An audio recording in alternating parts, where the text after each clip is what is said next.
In this part of the course, we'll continue making the back cover of our tourist catalogue. We'll now make this sun figure. Press F2 and select the area to zoom.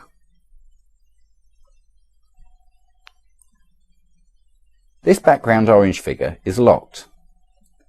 Thanks to this, we can work without worrying about selecting it.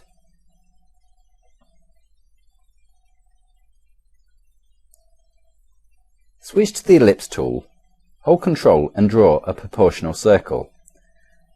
When we look at the circle width and height, we can see that both these values are exactly the same. This tells us that the figure we've created is proportional. Now downscale the circle and position it. With two options activated, Snap to Objects and Alignment Guides.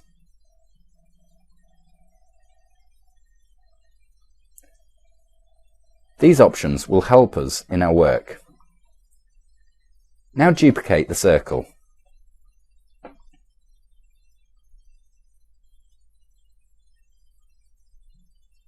Click on it with the left mouse button, drag it and click with the right mouse button.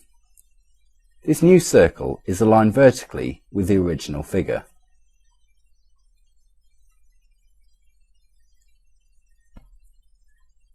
It's thanks to alignment guides, these red dotted lines that appear when we're moving this object. Let's now convert this circle to curves. Go to Arrange menu and click on Convert to Curves. Switch to Shape tool. To see what we're doing, let's switch to wireframe view.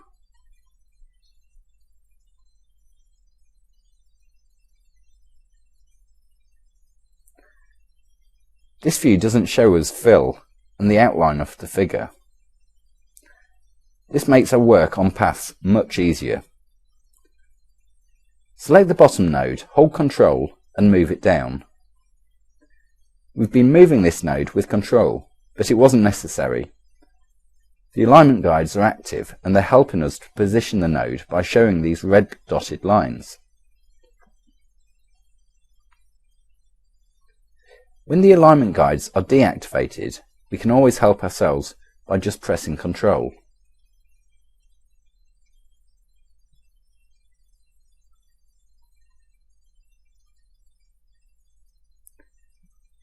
Of course, we can also move this node by pressing the up or down arrow keys.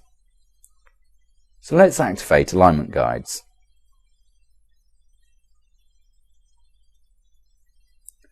Move the node down. Now click once on the line segment on the right. Clicking once will select the line segment. Now click on the Convert to Line icon. Click on the left line segment and convert it to a straight line. Now our figure is constructed out of two straight lines and one curved line. Select these two nodes and delete them. Press the Delete key to delete them. As you can see, the lines created by deleting the nodes are now curved lines. The bottom node is now a cusp node. We've created a symmetrical figure. Let's make a little experiment. Draw a rectangle and convert it to curves. Select all nodes and click on the Convert to Curve icon. Move each line segment so we can see that they are really curved lines.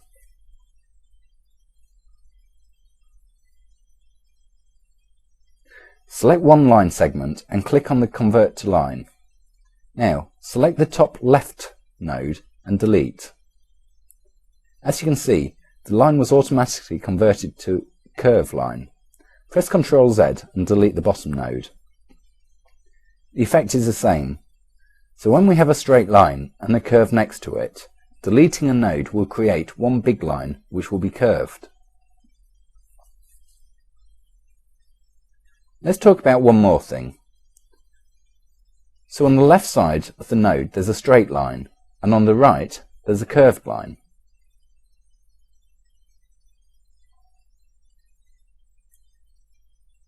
Select this node. As you can see, there's only one direction line coming out of this node. What's more is that we can move this line without changing the position of the straight line. This can be done only when the node is a cusp type node. Let's change the type of this node to a smooth node.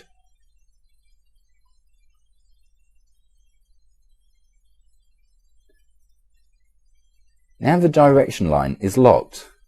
When we try to change the position of the direction line, it moves over a straight line.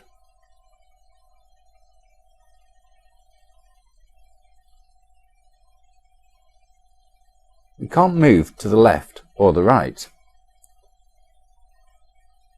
We can do that only when the node is a cusp type node.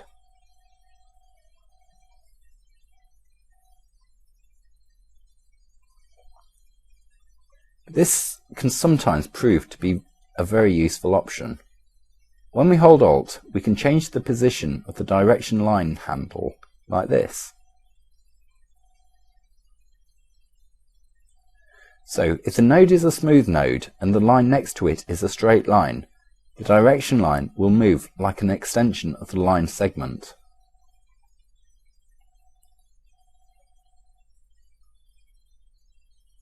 We're talking about this just to learn how we can use these different options to create various paths.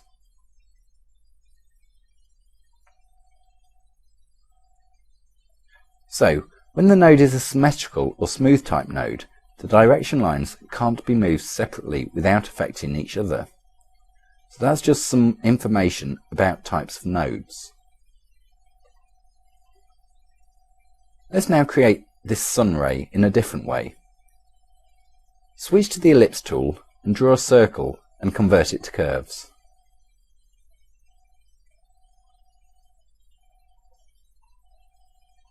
We can do that by clicking this icon or by clicking on the Convert to Curves icon in the Arrange menu.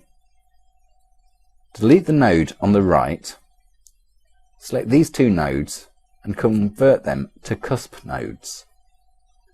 As you remember, the alignment guides are still active. Select the top node and change the shape of the figure by dragging the direction line handle.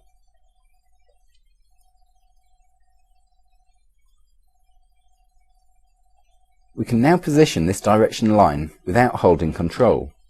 If the alignment guides wouldn't be active, we would have to use Control to position them like this. Position this direction line like this. As you can see, we can make a straight line from a curved line. All it takes is to just position both these direction lines correctly.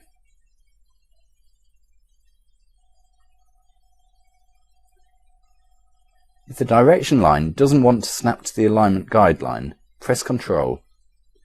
We want this line to be straight. We could align these nodes, but there's no need to do this. So we didn't convert it to a straight line. We've achieved the same effect by carefully placing the direction lines over a straight line. Select the node on the left and delete it. Select the bottom node and shape the figure by dragging the direction line handle. If the alignment guides are getting in our way, we can just deactivate them.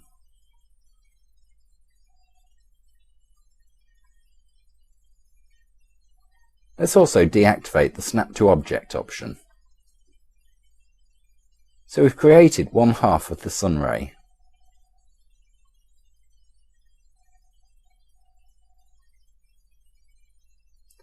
Now we'll copy and mirror this figure. Switch to white cursor, hold Ctrl and drag the middle left transformation handle to the right.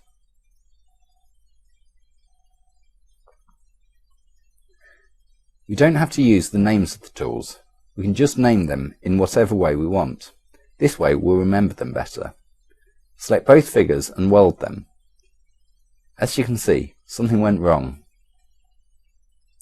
At the centre of her figure there's a line. This tells us that we've made a mistake somewhere when we're editing the lines. This line should disappear once we click the weld icon.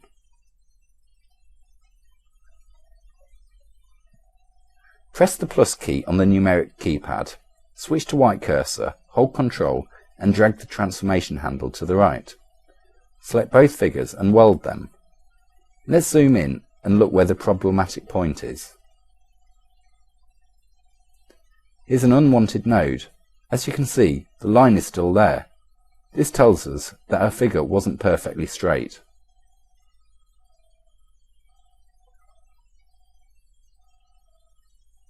We can just delete this one problematic node, but it's better to go back and correct the line.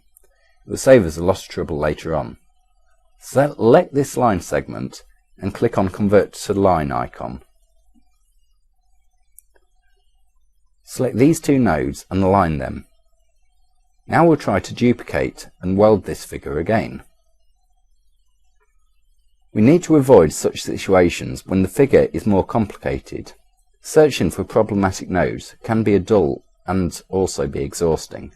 Press the plus key on the numeric keypad, hold Ctrl and drag the left middle transformation handle to the right. Select both figures and weld them. As you can see, everything is now okay. So I need to be really careful when we shape our figures. This may take a lot of time, but it will save us a lot of problems. So now we know two ways in which we can create this figure. Actually, it's good that we encounter these problems. This way we can analyse them and learn more things. Let's say that this new ray is better. Delete the old one and place the new figure here. If the circle is too big, just downscale it. Now we need to align these figures. Select both figures and go to Align and Distribute palette. We can also align these figures by just pressing the C key. We can align them within the selection or center of the page.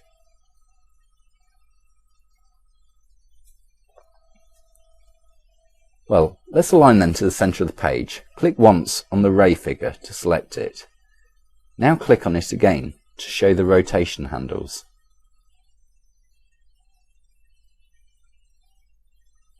Go to View menu, then Snap to and click on Snap to Objects. Now drag the rotation center and place it at the center of the circle.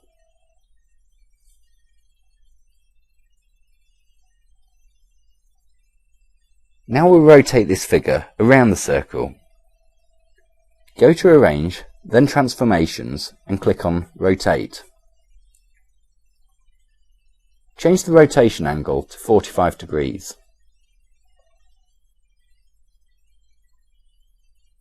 Leave all the other options on default. Now click on the Apply button 7 times to wrap the circle with the ray figure. Now select all figures. We already know that when the figures are not overlapping, Combine and Weld options have the same effect. Click on the Combine icon.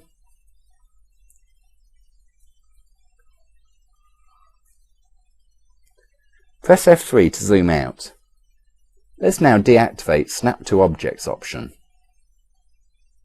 Go to View, then Snap to and click on Snap to Objects. Now create a guideline. Let's place it at the edge of the rectangle figure. As you can see, we need to carefully aim to place this guideline correctly.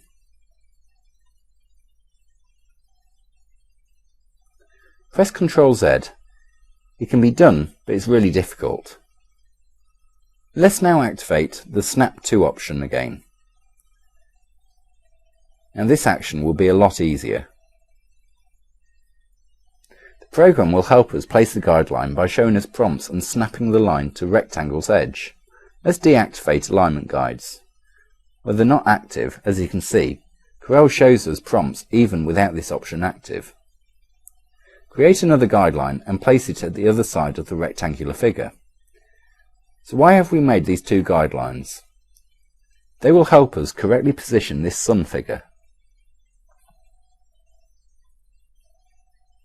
Position the sun figure like this.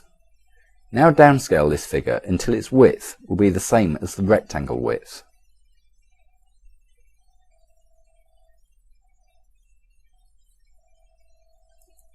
Of course, there's an easier way to do this. Click on the rectangle to check its width, 3 inches. Now click on the sun figure. As you can see, we're pretty close, 3.004 inches. Activate the proportions lock and change the width to 3 inches. Of course, no one would notice these extra 0.004 inches. But it's worth to check it just to make sure it's good. Now draw a rectangle. We'll use this rectangle to trim the sun figure.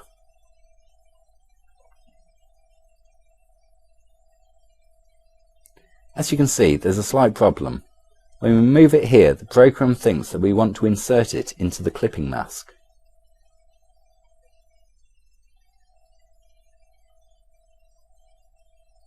It's really irritating. We don't want to hold F button each time we want to move this figure. There is an easier solution to the problem. We'll lock these frames. Select this group, go to Arrange menu and click on Lock Object. Now we can move the rectangle without worrying about the power clips.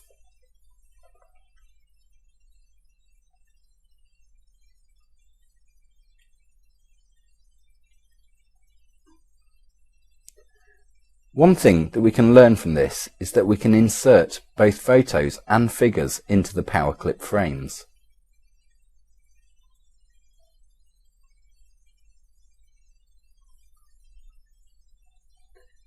As you remember, the Snap to Objects is still active. Move your cursor over the top of the edge of the rectangle. Now drag it by its edge and place it at the centre of the sun figure. The centre prompt will show you that you're there. Now make the rectangle a little longer.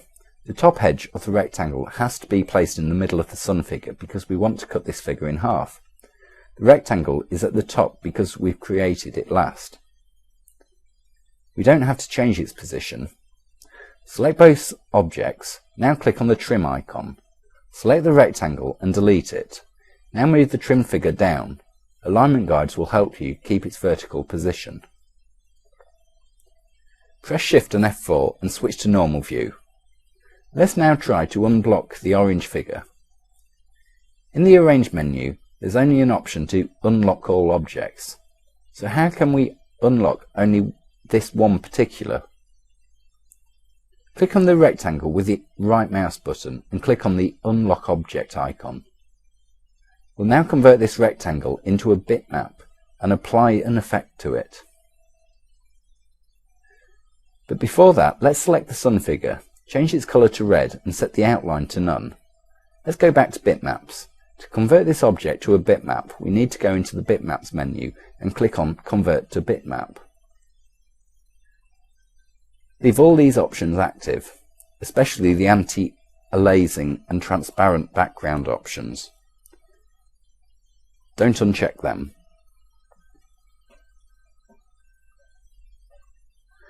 Leave the resolution to 300 dpi. This means that there will be 300 pixels to 1 inch of the bitmap. Click OK to convert this figure to bitmap. As you can see, we've made a mistake. We've converted the wrong figure. So let's do it again. Select the orange rectangle, go to Bitmaps menu, click on the Convert to Bitmap and click OK. Here we can see how big the object will be after we convert to bitmap, 41.5 megabytes. Let's now go to the Bitmaps menu. As you can see, the filters in the Bitmaps menu are now active. We'll now use one of these filters. These filters can be applied only to pixel graphics. Go to the Bitmaps menu, then Noise and click on Add Noise option. When we modify these scroll bars and click Preview, the effect will be shown on our bitmap. When we click this lock, the bitmap will change automatically, showing us the effects in real time. Let's set the level to 68 and click OK. As you can see, the figure is no longer filled with a simple colour. The noise effect was applied to the orange figure. Press Shift and F4. Now we'll add the bleed limit to this document. Go to Arrange menu, then Transformations and click on Size. We won't create guidelines manually. Let's set the bleed limit to 0.125 inches. It's the standard value for bleed limit. We've previously made 0.118 inches bleed limit, but now we'll make it slightly bigger. So we need to add the bleed limit size to the Y value. 0.125 times 2 is a quarter. That's the value we need to add to the Y position. 11.693 plus a quarter is 11.943. Change the Y position to this value. Set copies to 1. Check the middle right grid point and click on Apply. Press Ctrl S now to save the file.